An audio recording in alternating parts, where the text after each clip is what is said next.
Para cambiar la temperatura del calentador hay que quitar este tapón, hace falta un destornillador plano y es recomendable utilizar guantes.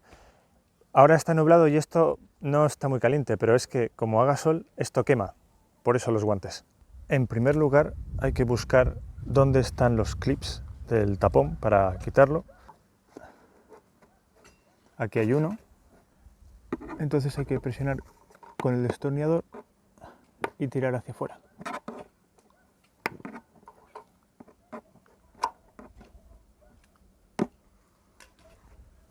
Hay dos, pues hay que hacerlo por el otro lado también.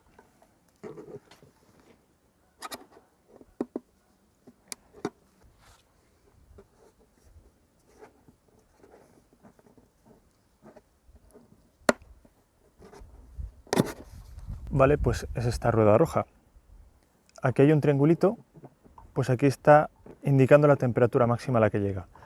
Para aumentarlo sería girar en sentido contrario a las agujas del reloj. Máximo 80.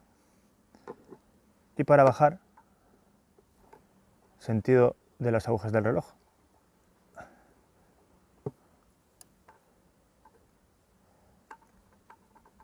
Mínimo 35 aproximadamente.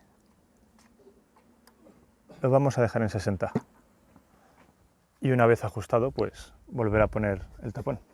Insisto, está nublado y no me quemo, pero si hace sol esto quema. Cuidado. Girarlo si hace falta para asegurarse de que toda la superficie esté tocando contra la chapa. Y ya está.